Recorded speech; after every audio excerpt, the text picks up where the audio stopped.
Hello friends, my name is Ganesh Maurya और आज से मैं आपकी शुरू करने जा रहा हूँ क्लास 10th की केमिस्ट्री। मैं आपका स्वागत करता हूँ एक्सीलेंट क्लासेस के यूट्यूब चैनल पे, है ना। और उसके बाद हम क्या नाम है एक बेसिक केमिस्ट्री जैसे चीजों को भी डील करेंगे, ये मैं आपको पहले ही बता दूं। और आज से हम केमिस्ट्री का पहला लेक्चर देखने जा रहे हैं। पहला लेक्चर किस पे है? केमिकल इक्वेशंस एंड रिएक्शंस के ऊपर है ना। या फिर आप केमिकल रिएक्शंस एंड इक्वेशंस कह सकते हैं, दोनों चीज वैसी ही हैं। अब हम इस चैप्टर को देखने के लिए जा रहे हैं। इस चैप्टर के जो टॉपिक्स हैं वो कौन कौन से हैं हम यहाँ पर देख लेते हैं। Physical and chemical change. मैं पहले बता दूं, ये टॉपिक बुक के अंदर एग्जिस्ट नहीं करता है। ये टॉपिक मैंने अपनी तरफ से डाला है, क्योंकि जिससे जो हमारी पास्ट थिंकिंग्स हैं, जो कि पुरानी चीजें जो हमारी प्रीवियस क्लासेस से जुड़ी हुई हैं, वो एक बार हमें दिख जाए यहाँ पर। ये चीज हो गई। फिर उसके बाद हम केमिकल रिएक्शंस को देखेंगे। फिर उसके बाद कैरेक्टरिस्टिक्स ऑफ केमिकल इक्वेशंस को देखेंगे। ये चीज हो गई। फिर केमिकल इक्वेशन को देखने के बाद फिर उसके बाद what's is the chemical equation, chemical equation क्या होती हैं वो देखना है। फिर राइट द केमिकल इक्वेशन, हम केमिकल इक्वेशन को लिखते कैसे हैं। फिर तीसरी चीज जो हमारी यहाँ पर है वो कौन सी है? तीसरी चीज जो हमारी है बैलेंसिंग ऑफ केमिकल इक्वेशन है ना। बैलेंसिंग ऑफ केमिकल इक्वेशन के बाद types of chemical equation reactions हैं। फिर उसके बाद हमारी कुछ रिएक्शंस आएंगी, जैसे हमारी कॉम्बिनेशन रिएक्शंस, डिस्प्लेसमेंट रिएक्शन और डबल डिस्प्लेसमेंट रिएक्शन। फिर उसके बाद क्या नाम है हमारी ऑक्सीडेशन एंड रिडक्शन रिएक्शन, जिसको हम रिडॉक्स रिएक्शन के नाम से भी जानते हैं, ठीक है। फिर उसके बाद डीकम्पोजिशन रिएक्शंस। इन सारे टाइप्स को हम डेप्थ में एक एक चीजों को जानेंगे। ये चीज हो गई। फिर रेंसिडिटी एंड कोरोजन, इस चैप्टर्स के अंदर हमारे ये टॉपिक्स हैं। ये चैप्टर आसान है और आने वाली जो क्लास 10th की केमिस्ट्री है वो भी आसान है, ठीक है। आपको क्लास 10th की केमिस्ट्री के अंदर डरना नहीं है ना। और एक चीज को बस आपको ध्यान रखना है, जो आपको क्वेश्चन नंबर ऑफ क्वेश्चंस की जो प्रैक्टिस करनी है वो कॉम्पिटेंसी बेस्ड करनी है। मतलब जो हमारा पेपर है वो कॉम्पिटेंसी बेस्ड के ऊपर है, ये चीज ध्यान रखिएगा। वो मैं करवाऊंगा आपको क्वेश्चन प्रैक्टिस भी। अब हम चलते हैं इस चैप्टर की तरफ। जैसे हमारे इंट्रोडक्शन के अंदर पहले ही टॉपिक दिया गया फिजिकल एंड केमिकल चेंज। तो फिजिकल एंड केमिकल चेंज क्या है, इस चीज को हम जानते हैं। पहले उससे पहले हम ये जानते हैं कि जो हमारी केमिस्ट्री है वो जनरली जो हमारे यहाँ जो डिवाइडेड है, मतलब डिवाइडेड कहने का मतलब ये है कि केमिस्ट्री जो हमारी 3 पार्ट्स के अंदर डिवाइडेड है। पहले मैं आपको वो भी बता दूं कि हमारी केमिस्ट्री जो होती है वो 3 पार्ट्स के अंदर है, ठीक है। वो पहली कौन सी है? पहली हमारी है फिजिकल केमिस्ट्री, जिसको हम कहते हैं फिजिकल केमिस्ट्री के नाम से हम जानते हैं, ठीक है।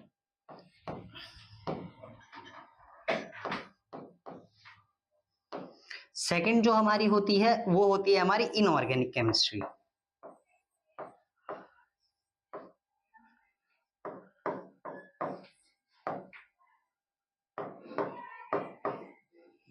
ठीक है। और थर्ड जो हमारी है वो है ऑर्गेनिक केमिस्ट्री।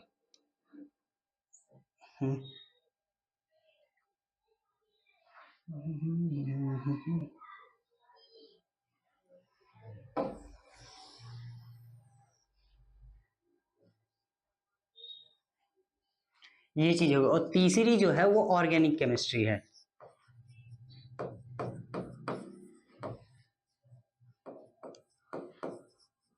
ये चीज हो गई। अब इसका क्लास 10th के अंदर क्या काम है, इस चीज को हम ध्यान रखते हैं। क्लास 10th का क्या काम है इसके अंदर? जो हमारा फर्स्ट एंड सेकंड चैप्टर है, जो हमारा फर्स्ट चैप्टर है वो हमारा किसके ऊपर आता है? वो हमारा फिजिकल चेंज के अंदर, मतलब हमारी फिजिकल केमिस्ट्री के अंदर ही आता है। केमिकल रिएक्शंस एंड इक्वेशंस, है ना, एंड इक्वेशंस, ये चीज। और हमारा जो सेकंड चैप्टर है एसिड्स, है ना, बेसिस एंड सॉल्ट्स, ये वाला जो पार्ट है सॉल्ट्स वाला, ये चीज, ये हमारा इसके अंदर आता है। हमारी इनऑर्गेनिक केमिस्ट्री के अंदर जो आता है हमारा third chapter metals and non metals,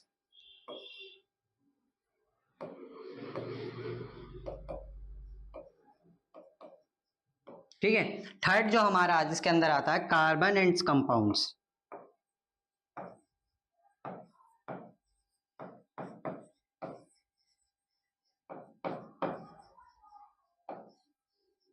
ये चीज हो गई हमारी। ये चैप्टर्स का डिवीजन हमारी क्लास 10 की केमिस्ट्री के अंदर है। अभी हमें डील करना है फर्स्ट जो हमारा पार्ट आ रहा है यहाँ पर केमिकल रिएक्शंस एंड इक्वेशंस, इसको देखना है आज हमें। तो इस चैप्टर के अंदर पहली चीज जो हमें बताई गई है वो क्या चीज है? फर्स्ट चीज जो है उसके अंदर फिजिकल एंड केमिकल चेंजेस के बारे में बताया गया है। तो उसको समझने से पहले हम ये चीज ध्यान रखें कि केमिस्ट्री हमारे पूरे के पूरे इन्वायरमेंट के पार्ट के अंदर है। इन्वायरमेंट इन द सेंस कहने का मतलब यह है कि केमिस्ट्री हमारे आसपास में ही जो रिएक्शंस हो रही होती है, जो चेंजेस हो रहे होते हैं, वो चेंजेस कितने टाइप के हैं। पहली चीज तो ये जान लें, वो चेंजेस हमारे दो टाइप्स के हैं। पहला है फिजिकल चेंज, सेकंड है जो हमारा केमिकल चेंज। फिजिकल चेंज के अंदर हम जनरली जो देखते हैं, हमें प्रीवियस क्लासेस में भी पढ़ाया जाता है कि फिजिकल चेंज जो होता है वो बार बार अपना क्या करता है, स्टेट को चेंज करता रहता है, पर उसकी प्रॉपर्टी चेंज नहीं होती है।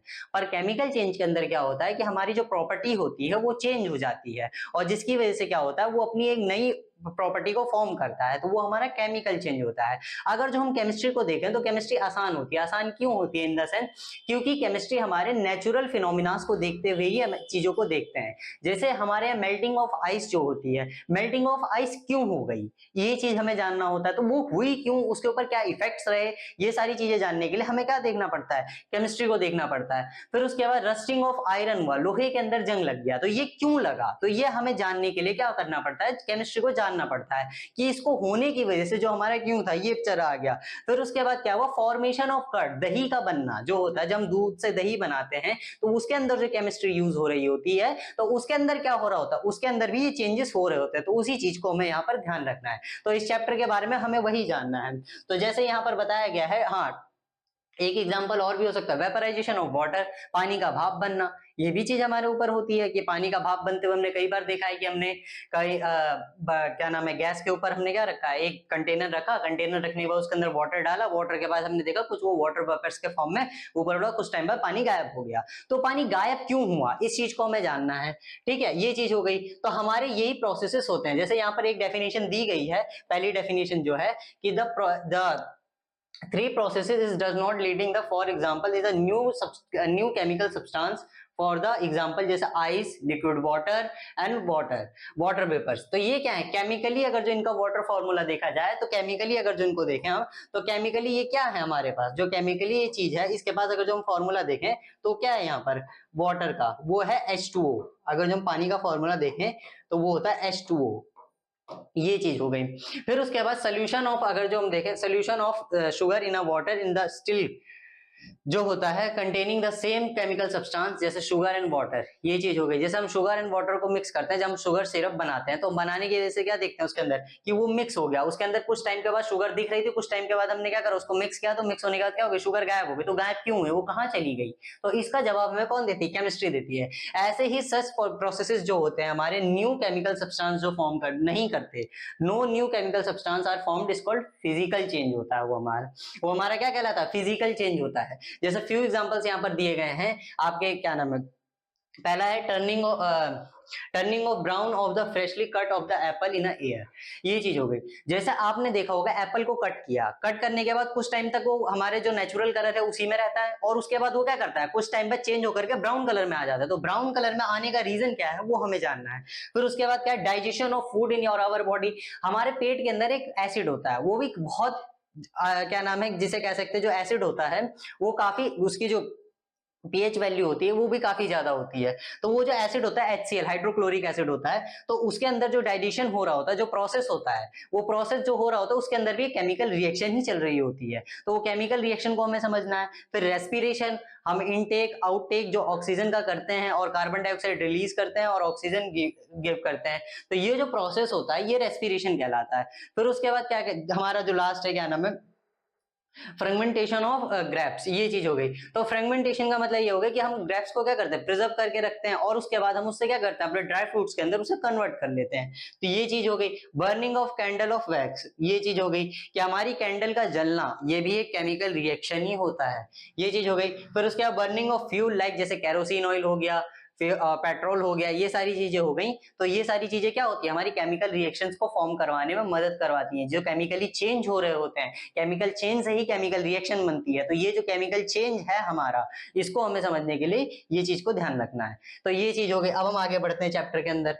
तो ये जो चीज है, अब जैसे कि यहाँ पर बताया गया है कि those process in this process of the original substance is losing the nature and the identity is formed the new chemical substance। जैसे यहाँ पर बताया गया है, इसको मैं थोड़ा हाईलाइट करूं, तो जैसे यहाँ पर क्या है, the process of this processes is the original substance, natural identity जो होती है, जो केमिकल सब्सटेंस फॉर्म करता है, उसको हम क्या कहते हैं, उसको जो हम कहते हैं वो होता है हमारा केमिकल चेंज। जैसे मान के चलिए कि हमने कोई एक टाइप का प्रोडक्ट लिया, मतलब ऑब्जेक्ट लिया, ठीक है, ये लिया, और हमने क्या करा, उसको कुछ टाइम बाद एयर के अंदर फ्री छोड़ दिया, ठीक है, एयर के अंदर हमने उसे फ्री छोड़ दिया।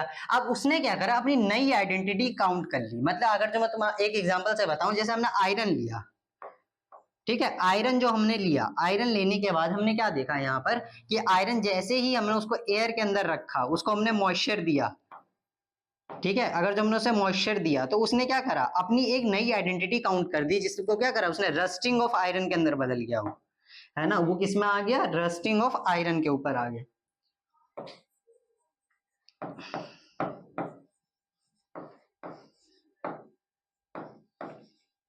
ये चीज हो गई, तो रस्टिंग ऑफ आयरन के ऊपर आ गया। तो उसने क्या करा, अपनी जो फिजिकल मतलब आइडेंटिटी थी, उसने अपनी नई आइडेंटिटी फॉर्म कर ली, तो वो हमारा क्या कहलाता है, केमिकल चेंज कहलाता है। वही चीज हमें यहाँ बताई जा रही है। तो उससे पहले हम किसको समझेंगे, फिजिकल चेंज को समझेंगे। तो फिजिकल चेंज को समझने के लिए हमें क्या करना पड़ेगा, ये क्या करते हैं, अपनी जो कंपोजिशन है रिमेनिंग द सेम होता है इनका। In the physical change a substance is undergoes the physical change, it's the composition remains same. इनका कंपोजिशन जो होता है वो रिमेन्स सेम रहता है, ये चीज हो गई। अब उसके बाद क्या करता है, same and original substance does not be the losing the identity. ये अपनी आइडेंटिटी को लूज नहीं करता। आइडेंटिटी इन द सेंस कहने का मतलब क्या है, जो इनकी प्रॉपर्टी है, किसी भी सब्सटेंस की अपनी प्रॉपर्टी होती है, चाहे वो इंसान हो या फिर चाहे कोई भी प्रोडक्ट हो, उसकी अपनी कुछ ना कुछ प्रॉपर्टी होती है। तो जो प्रॉपर्टी होती है वो अपनी लूज नहीं करते, फिजिकल चेंज के अंदर ये होता है। दूसरी चीज क्या करते हैं, फिजिकल चेंज क्या करते हैं, इफेक्ट्स करते हैं ओनली वन सिंगल प्रॉपर्टी। जैसे इनकी जो प्रॉपर्टी मतलब फिजिकल प्रॉपर्टी जो होती है इनकी, जैसे स्टेट हो गया, और उसके बाद क्या नाम है हमारा, शेप हो गया, है ना, फिर उसके बाद हमारी जो यहाँ पर थर्ड चीज होती है साइज हो गया। इन फैक्टर्स के ऊपर कभी भी ये चेंज होते हैं फिजिकल फैक्टर पे। फिर ये क्या करता है, अपनी केमिकल कंपोजिशन प्रॉपर्टी को कभी नहीं चेंज करते। ये चीज हो गई। And these types of change is no new substance is formed. ये क्या करते हैं, अपना कहीं भी न्यू सब्सटेंस फॉर्म नहीं करते। जो ए प्रोडक्ट था वो बी रहेगा, वो बी के बाद सी रहेगा, और सी के बाद ए बन रहा है तो वो सेम ही रहेगा। वो कभी भी न्यू सब्सटेंस फॉर्मेशन नहीं होता फिजिकल चेंज के अंदर। ये चीज हो गई। अब जैसे फॉर एग्जांपल के लिए आपको बताया जाए, फ्रीजिंग ऑफ वाटर, ये चीज हो गई। फ्रीजिंग ऑफ वाटर के अंदर क्या होता है कि पहले जो हमारा जो स्टेट्स होती है, जो हमारी फ्रीजिंग ऑफ वाटर के अंदर मैं आपको 3 स्टेट्स के बारे में बता दूं पहले। ये चीज हो गई, 3 स्टेट्स कौन सी हैं,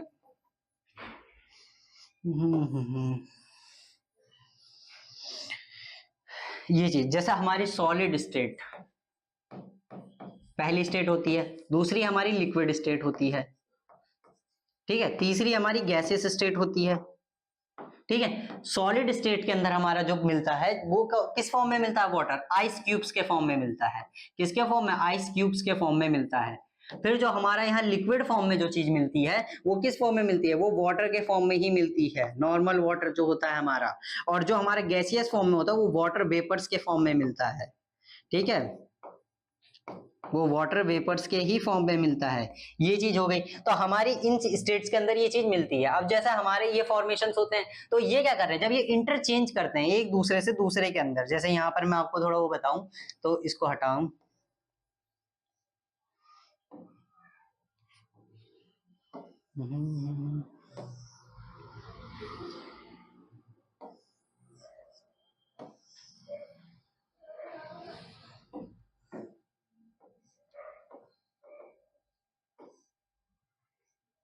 ये जब इंटरचेंज होता है इसके अंदर, तो इसके अंदर क्या होता है कि जब ये इंटरचेंज करते हैं तो ये अपनी क्या करते हैं, केमिकल जो इनका कॉम्पोजिशन है, केमिकल कंपोजिशन जो है ये अपना कभी चेंज नहीं करते हैं। ये चीज ध्यान रखिएगा।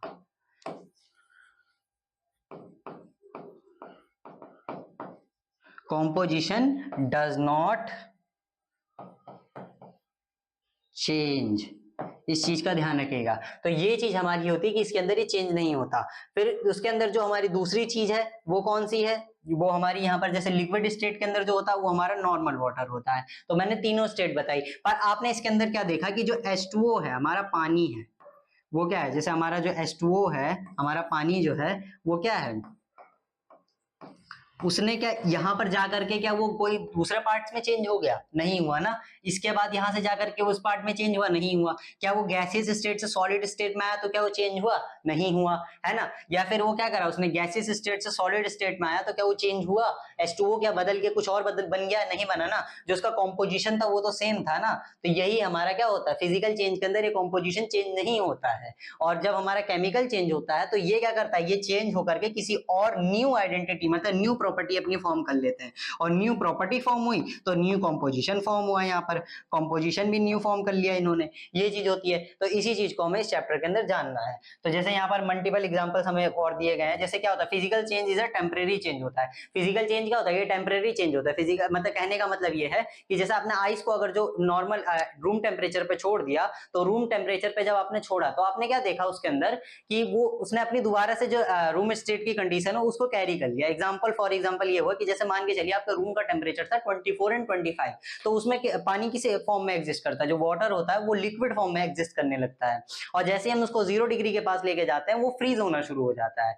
ये चीज हो गई। तो इसी चीज को हम देखते हैं। तो ये हमारी क्या होती है, टेम्परेरी चेंज होता है। जिस हिसाब से रूम की कंडीशन उस हिसाब से चेंज हो जाता है ये चीज हो गई। फिर उसके बाद क्या होता है, फिजिकल चेंजेस इजीली रिवर्सिबल होता है। ये क्या होता है, रिवर्सिबल होता है। मतलब ये क्या करता है, सॉलिड से लिक्विड, लिक्विड से गैस, गैस से सीधा सॉलिड, या फिर हो सकता है गैस से लिक्विड। ये इजीली कंजर्वेशन अपना कर लेता है, मतलब कन्वर्ट होने में बहुत तेजी से करता है। तो ये चीज हो गई। और ये क्या करता है, ओरिजिनल इन न्यू सब्सटेंसेस के रिकवर। ये क्या करता है कि अपना ओरिजिनल जो सब्सटेंस होता है वो जल्दी से रिकवर कर लेता है।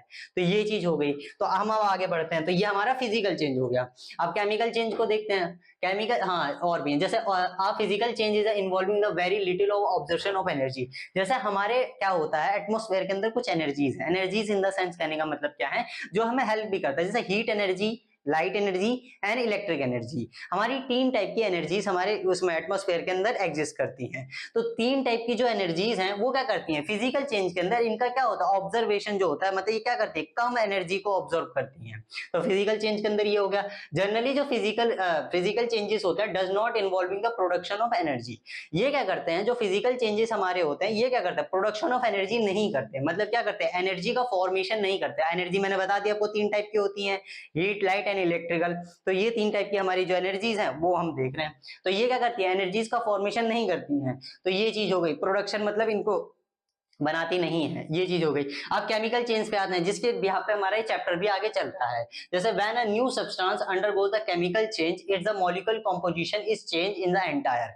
मतलब कहने का मतलब ये कह रहा है कि मान के चलिए आपने कोई भी केमिकल चेंज किया, है ना। केमिकल चेंज होने का मतलब क्या है कि वो अपनी पुरानी आइडेंटिटी को लूज करता है और न्यू आइडेंटिटी का फॉर्मेशन कर लेता है। जैसे यहाँ पर बताया भी गया है कि उसने अपने क्या करा, मॉलिक्यूलर कंपोजिशन जो था उसने चेंज करके उसने क्या करा, दूसरे फॉर्मेशन के अंदर आ गया। मैं आपको और अच्छा इसके अंदर केमिकल चेंज का जो सबसे अच्छा एग्जांपल होता है वो कौन सा होता है, फॉर्मेशन ऑफ कर्ड होता है। फॉर्मेशन ऑफ कर्ड कहने का मतलब ये है कि दूध के अंदर जो हमारा सबसे ज्यादा जो मॉलिक्यूल मिल रहा है वो क्या नाम है, वो लैक्टोज मिल रहा है। और क्या करता है, जब कर्ड के अंदर चीजें कन्वर्ट होती हैं तो जब कर्ड के अंदर आता है तो वो लैक्टिक एसिड में कन्वर्ट हो जाता है। तो अगर जो आप दोनों का मॉलिक्यूलर स्ट्रक्चर फॉर्मूला देखेंगे तो दोनों का डिफरेंट होता है ना। अगर जो आप लैक्टिक एसिड का देखेंगे तो वो किस में कन्वर्ट हो, मतलब जो हमारा लैक्टोज है वो लैक्टिक एसिड में कन्वर्ट हो गया। तो वो कन्वर्ट होने के बाद उसने क्या करा, अपना एक केमिकल चेंज दिखाया। तो जो केमिकल चेंज दिखाया वो इसी चीज को हमें इसमें जानना है। ये क्या करते हैं, ये फॉर्मेशन ऑफ न्यू सब्सटेंस कर लेता है। ये इन्वॉल्व होते हैं और क्या करते हैं, एक बार ये इन्वॉल्व हुए, इन्वॉल्व होने के बाद ये करते हैं नए सब्सटेंस का फॉर्मेशन कर लेते हैं। ये चीज हो गई। In a chemical change is a both and physical and chemical change and properties is substance including the composition. देखिए ये पॉइंट इंपॉर्टेंट है। इंपॉर्टेंट कहने का मतलब ये क्या है कि इन अ केमिकल चेंज, जो हमारा केमिकल चेंज होता है और फिजिकल चेंज होता है, दोनों, both and physical and chemical change and the chemical property is including the composition. मतलब जो हमारे फिजिकल, जो हमारा फिजिकली जो उसका स्ट्रक्चर होता है जो हमें दिखता है ऊपरी, और जो उसका केमिकली स्ट्रक्चर होता है। केमिकल स्ट्रक्चर जल्दी हमें विजिबल नहीं होता, ये चीज हो गई। वैसे वो विजिबल होता ही नहीं, नेकेड आई से देख ही नहीं सकते हम। तो ये चीज हो गई। जो हमारा फिजिकल होता है इंक्लूडिंग द कंपोजिशन, वो क्या करता है, दोनों प्रॉपर्टीज सेम रहती हैं। ये चीज हो गई। अब उसके बाद क्या कर रहा है, फ्यू एग्जांपल जैसे हमें यहाँ देंगे, बर्निंग ऑफ कोल।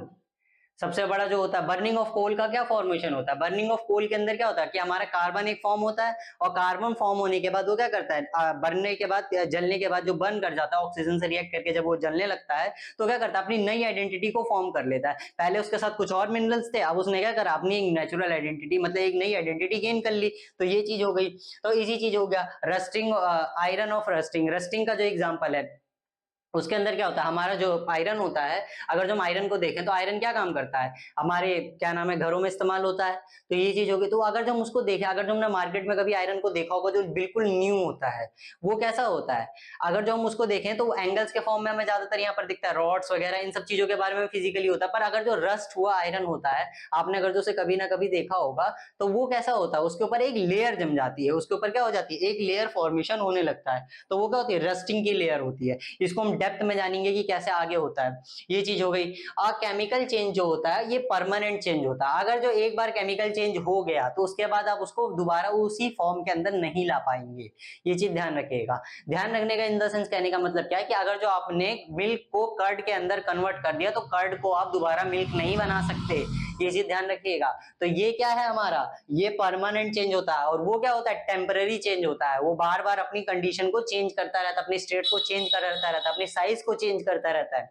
तो ये चीज हो गई। केमिकल चेंज क्या होते हैं, इरिवर्सिबल होते हैं। ये इसका मतलब कहने का क्या है कि ये बार बार अपनी कंडीशन को चेंज नहीं कर सकते, मतलब ये जो जिस तरफ ये पहले थे वैसे ही बाद में रहेंगे, मतलब जो रिएक्टेंट साइड में था वही प्रोडक्ट साइड में भी हमें मिलेगा, है ना, ये चीज हो गई। तो मिला, और ये क्या करते हैं, दोबारा से रिकवर नहीं कर सकते हमेशा, कि एक बार बन गया तो बन गया, फिर उसके बाद हम इसको दोबारा से चेंज नहीं कर सकते। जैसे बर्निंग ऑफ पेपर होता है, बर्निंग ऑफ पेपर के अंदर क्या होता है, एक पेपर का पीस होता है, अगर जो हमने उसे बर्न किया, बर्न करने के बाद हमने क्या करा, जैसे हमने उसको बर्न किया तो वो क्या करता है, एक दूसरी स्टेट को गेन कर लेता है। तो दूसरी स्टेट को गेन करने के बाद क्या आप दोबारा से पेपर बना सकते हो, नहीं बना सकते ना। तो वही चीज केमिकल कंपोजिशन, केमिकल चेंज हमारा बताता है, ये चीज हो गई।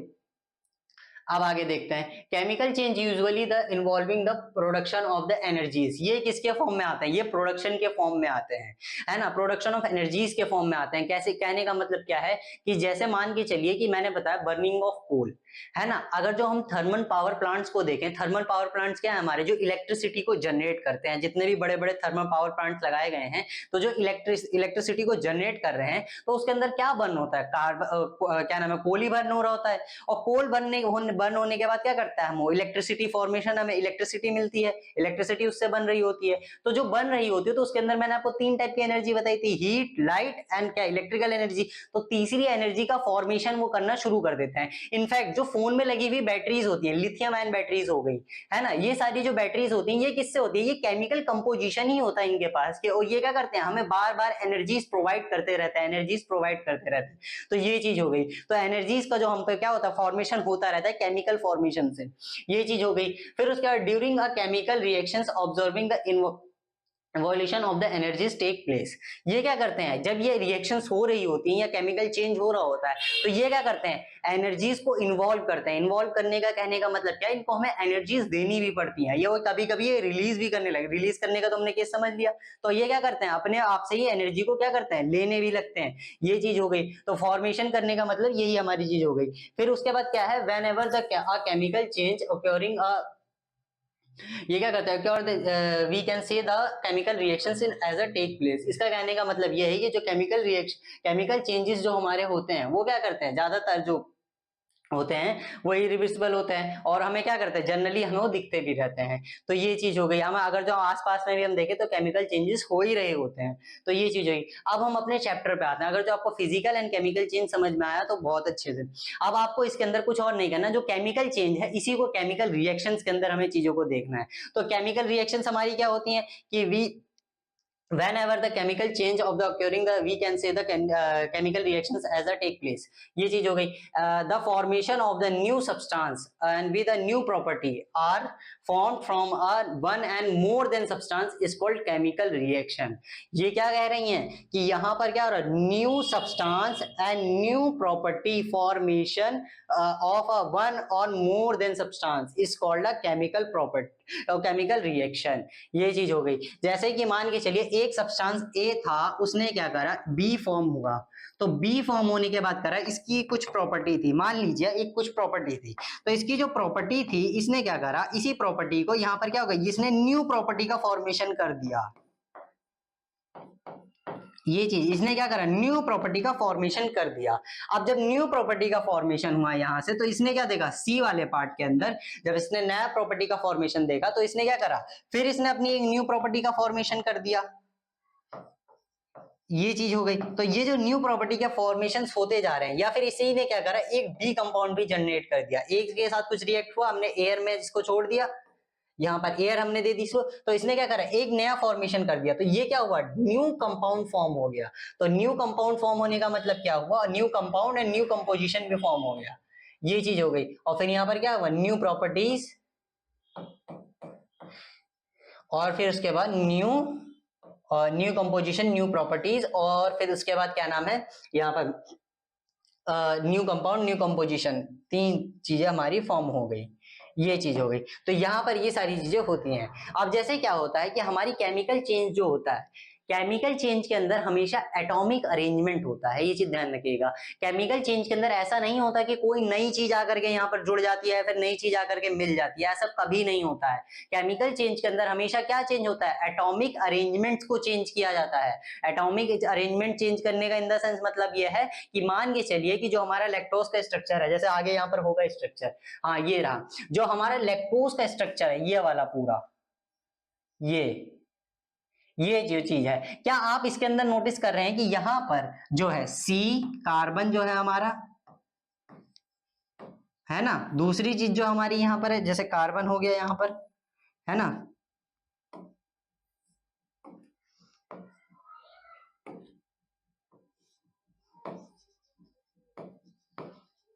कार्बन हो गया, फिर उसके बाद यहां पर ऑक्सीजन हो गया, ठीक है, फिर यहां पर हाइड्रोजन हो गया, ये चीज हो गई, ये चीज। तो आप अगर जो लैक्टिक एसिड के अंदर देखें, तो क्या यहाँ पर चेंज हुआ है, कार्बन के अंदर क्या कार्बन ही मिल रहा है हमें, और यहाँ पर क्या हुआ है, हाइड्रोजन के पास हमारा हाइड्रोजन ही मिल रहा है, ठीक है, ये चीज हो गई, है ना, हाइड्रोजन के अंदर हमारा हाइड्रोजन ही मिल रहा है, ये चीज हो गई, है ना, कार्बन के अंदर हमारा कार्बन ही है, लैक्टिक एसिड के अंदर मैं बात कर रहा हूँ आपका लैक्टिक एसिड, है ना, फिर उसके बाद हाइड्रोजन हो गया यहाँ पर, ठीक है, फिर यहाँ पर ऑक्सीजन हो गया।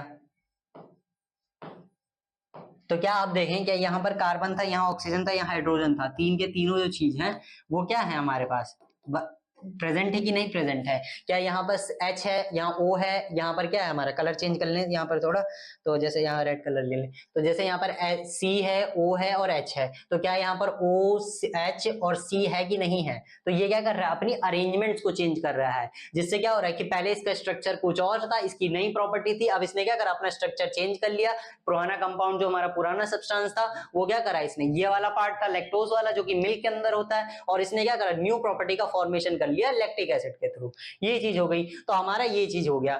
अब इसी चीज को हमें ध्यान है, अगर जो आपने कभी ना कभी लैब्स के अंदर देखा होगा, जैसे हमारी एनसीईआरटी की फर्स्ट एक्टिविटी जो हमें दी गई है, फर्स्ट एक्टिविटी के अंदर हमें क्या बताया गया है,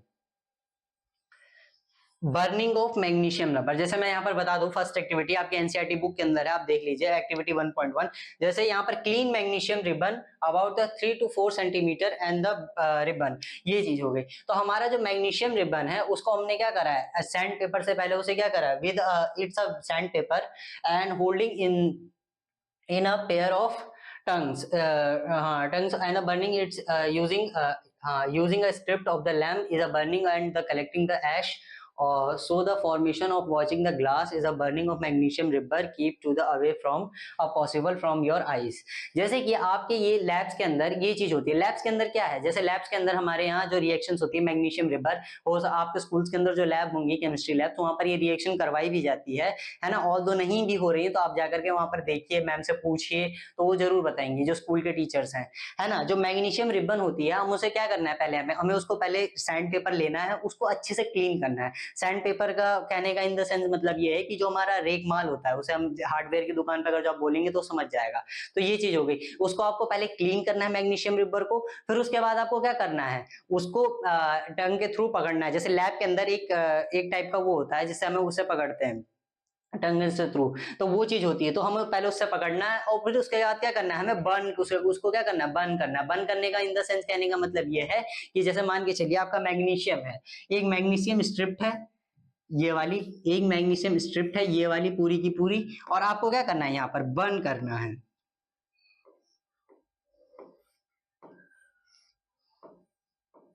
ये चीज हो गई। तो यहां पर आपको क्या करना है, यहाँ पर formation of burning of candle, ये चीज होती है। जैसे लैब के अंदर बर्नर अलग होता है, मैंने यहाँ कैंडल बनाई है क्योंकि मुझे क्या चाहिए, केवल जरूरत उसी की है। और ये हमारी क्या मैग्नीशियम रिबन है, ये चीज हो गई।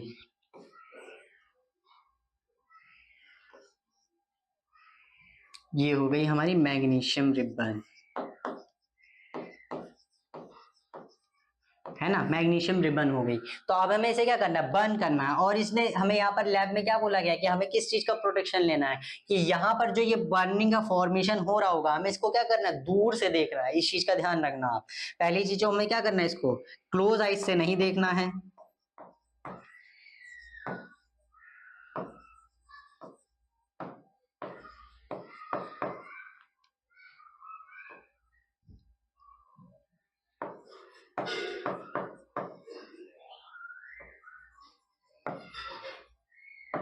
है ना। ये चीज हो गई। क्यों नहीं देखना, क्योंकि जब मैग्नीशियम रिबन बर्न करती है तो बर्न करने के बाद वो क्या करती है, एक व्हाइट फ्लेम जनरेट करती है ना। वो क्या करती है, व्हाइट फ्लेम को जनरेट करती है। और व्हाइट फ्लेम करने का मतलब क्या होता है कि इसकी प्रॉपर्टी होती है, इसी को हम कहते हैं प्रॉपर्टी। ये चीज हो गई। तो हमारी ये व्हाइट फ्लेम का जब जनरेशन होता है और जब हम यहाँ से क्या करते हैं, यहाँ से फ्लेम दे रहे होते हैं, जब हम इसे बर्न कर रहे होते हैं, तो हमारा क्या होता है, ऑक्सीजन का कंटेंट यहाँ से जा रहा होता है, ऑक्सीजन हमारी यहाँ पर जा रही होती है। जैसे हमने छोटी क्लास 8 के अंदर कंबंशन के अंदर हमने ये सारी चीजें देखी है कि क्या होता है कि कोई भी चीज जब आग लगती है, आग लगने इन द सेंस का मतलब क्या है कि जब बर्न होती है कोई भी चीज तो किसकी प्रेजेंस में होती है, ऑक्सीजन की प्रेजेंस में होती है। अगर हम ऑक्सीजन का प्रेजेंस बंद कर दें तो उसका क्या होता है, बर्न होना भी वो बंद हो जाता है, मतलब जलना बंद कर देता है। तो ये चीज हो गई। तो हमने क्या कर रखा है, यहाँ पर मैग्नीशियम रिबन को किसके साथ जोड़ रखा है, हमने मैग्नीशियम रिबन को ऑक्सीजन के कांटेक्ट में डाल रखा है। तो ये क्या करेगी, जब ये बर्न होने के बाद ये क्या करेगी, मैग्नीशियम मतलब यहाँ पर क्या करेगी, एक टाइप का ये अपना जो ये रिएक्शन होने के बाद ये क्या करेगी, रिएक्शन कहने का मतलब क्या है, ये जब बर्न हुआ यहाँ से मैग्नीशियम, जैसे हमारा ये मैग्नीशियम हो गया, हमने इसको किसके साथ रिएक्ट करवाया, O2 के साथ, है ना। O2 मतलब ये हो गया हमारा बर्न, जब भी कोई भी चीज बर्न हो रही है तो इसका मतलब ऑक्सीजन का कंटेंट आ रहा है। तो ये चीज हो गई। तो इसने क्या करा, मैग्नीशियम ऑक्साइड का फॉर्मेशन कर लिया। तो यहाँ पर एक क्या नाम है, हम पे जो आएगा, जो हमारा क्या नाम है, डस्ट टाइप का जो आएगा, मतलब वो जो होगा वो क्या होगा, हमारा मैग्नीशियम ऑक्साइड होगा। ये चीज हो गई। तो हमारा मैग्नीशियम ऑक्साइड होगा ये। तो इस वजह से जो हमारी चीज है ये मैग्नीशियम ऑक्साइड होगा। जैसे बैलेंस ना ही करूं तो ज्यादा सही है, बैलेंसिंग आगे बता देंगे। ये चीज हो गई। तो हमारा मैग्नीशियम ऑक्साइड फॉर्मेशन होगा। अब मैग्नीशियम ऑक्साइड फॉर्मेशन हुआ कैसे, क्योंकि हमने क्या करा, उस चीज को चेंज करा। चेंज किससे करा, हमने उसको जला के किया। तो हमने जब उसको बर्न करके किया तो उसने क्या करा, अपनी एक नई आइडेंटिटी को फॉर्म कर लिया। पहले एक मैग्नीशियम रिबन जो मैग्नीशियम ही था हमारा, पहले हमारा जो मैग्नीशियम था वो मैग्नीशियम ही था। फिर उसने क्या करा, ऑक्सीजन की प्रेजेंस में हमने उसे रखा, फिर उसने मैग्नीशियम ऑक्साइड बना के रख दिया। तो ये चीज हो गई। तो मैग्नीशियम ऑक्साइड जैसे ही हमारा यहाँ पर बना तो हमने क्या करा, देखा यहाँ पर जो हमने चीज को एनालिसिस करा, हमने यहाँ क्या करा, उसने अपनी नई प्रॉपर्टी का फॉर्मेशन कर दिया। इसमें मैंने बैलेंस नहीं करा क्योंकि बैलेंसिंग का अपना टॉपिक है, उसको हम बैलेंसिंग में ही देखेंगे। ये चीज हो गई। अब उसके बाद हम आगे देखते हैं, ये एक्टिविटी हो गई। जैसे यहाँ पर ऑब्जर्वेशन दिया है, मैग्नीशियम रिबन जो बर्न हुई, फिर उसने क्या करा, व्हाइट फ्लेम जनरेट हुआ। व्हाइट फ्लेम जनरेट होने के बाद उसने क्या करा, change into the white powder. वो व्हाइट पाउडर के अंदर कन्वर्ट हो गई। जो डस्ट होता है वो व्हाइट कलर का होता है, उसके अंदर से मैग्नीशियम रिबन जब बर्न होती है वो व्हाइट कलर का ही फ्लेम दे रही होती है।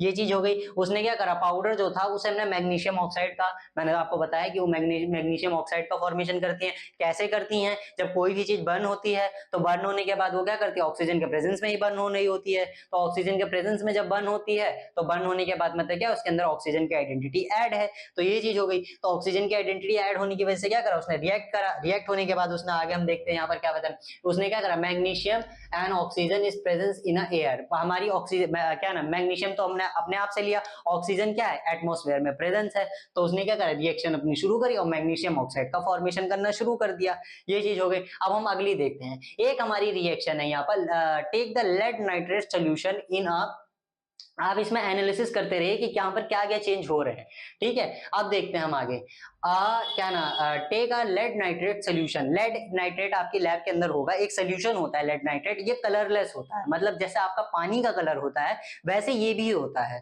तो ये lead nitrate solution in a test tube, हमने क्या करा है, उसको एक टेस्ट ट्यूब के अंदर लिया है। आपकी क्या नाम है, केमिस्ट्री लैब के अंदर एक टेस्ट ट्यूब होगा। टेस्ट ट्यूब क्या करता है, टेस्ट ट्यूब जो होगा, मतलब वहां पर होता है टेस्ट ट्यूब हो गया, बीकर हो गया, या फिर कोई कंटेनर हो गया, उसके अंदर हमने क्या करा, लेड नाइट्रेट लिया है and adding the potassium iodine solution is this. अब अगर आपने ऐड किया है तो आप वहां पर क्या देखेंगे कि वहां पर क्या हुआ है, जैसे यहाँ पर पोटाशियम आयोडीन का जो फॉर्मूला होता है वो KI होता है। आपको फॉर्मूले से डरना नहीं, कई लोग कहते हैं इसे रट लो, ठीक है, इसको नहीं याद करना होता। मैं पहले बता दूं, इस चीज को ध्यान रखिएगा, कभी भी केमिस्ट्री के अंदर इस चीज को याद नहीं करना होता। जिसके जैसे नाम होते हैं उसको हमें याद करना है, जो हमें क्या करते हैं, जिनकी नेमिंग हमें दोबारा से दी जाती है। जैसे मैं आपको समझाऊं, जैसे वाटर का फॉर्मूला क्या होता है हमारा, H2O होता है, ठीक है, पर इसका केमिकल नेम क्या होता है, जैसे यहाँ पर केमिकल नेम यहाँ पर बताया गया था हमारा कि हमारा पोटाशियम आयोडीन है। तो पोटाशियम आयोडीन हमें क्या है, ये तो हमें पता है, इसको हम खुद लिख सकते हैं। तो अब ये वाटर हमने क्या करा, इसको रखा गया है, IUPAC नेमिंग होती है। IUPAC नेमिंग का मतलब क्या है कि हमारे वर्ल्ड के अंदर जो हमारा वर्ल्ड है उसके अंदर क्या करा है कि IUPAC एक हमारी ऑर्गेनाइजेशन है जो क्या करती है, सारे कंपाउंड्स की नेमिंग के रूल्स को डिसाइड करती है। मतलब कि मान के चलिए कि आपका कंपाउंड कहां पर डिस्कवर हुआ, तो आप अपने हिसाब से नाम नहीं रख सकते। मान के चलिए इंडिया में होता तो यहाँ वाटर रख दिया, बाकी के लोग कुछ और कहते, फिर दूसरी जगह कुछ और कहते, तो क्या होता है, इससे हमारी मिसकंसेप्शन डेवलप होने लगती, फिर लोग चीजों को समझ नहीं पाते, तो समझने की वजह से क्या होती, दिक्कत बढ़ने लगती। तो H2O जो हमारा यहाँ पर होता है, ये किसके थ्रू रखा गया, ये IUPAC नेमिंग के थ्रू ही इस चीज का नाम रखा गया। हमें वाटर याद करना है कि वाटर का फॉर्मूला क्या, पर इसका जो फॉर्मूला होता है, क्या नाम है, हाइड्रोक्साइड जो होता है, हमें इसको याद नहीं करना है, ये चीज ध्यान रखिए। इसको हम कहते हैं हाइड्रोक्साइड, इसका फॉर्मेशन होता है अलग अलग तरीके से, ठीक है। ये चीज हो गई, तो हमें इसको याद नहीं करना, तो हमें इस किस चीज को ध्यान करना है, हमें केवल इन जो इनकी नेमिंग होती है इस चीज को याद रखना। IUPAC नेम को कभी याद नहीं रखना। तो जैसे यहाँ पर सोडियम आयोडीन लिखा हुआ है, तो इसको हमें कैसे बनाना है, इसको हमें बनाना आना चाहिए। इसके कुछ रूल्स एंड रेगुलेशंस होते हैं जिससे हम इस चीज का फॉर्मेशन करते हैं।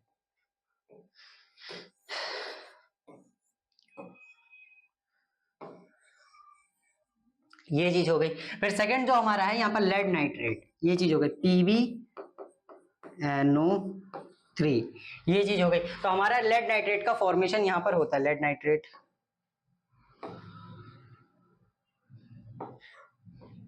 3 and 2, ये चीज हो गई।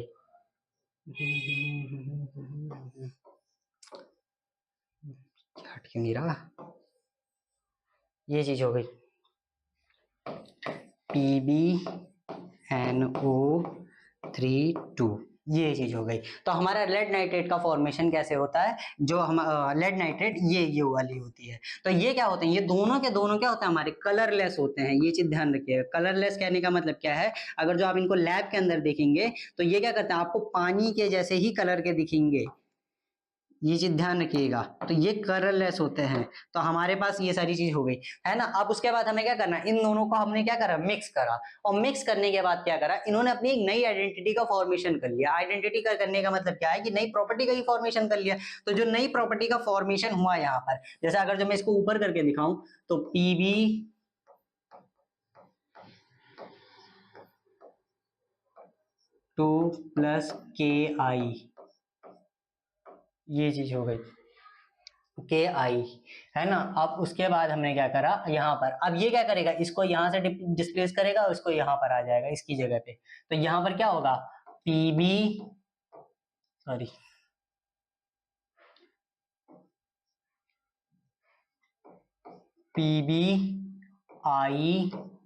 प्लस यहाँ पर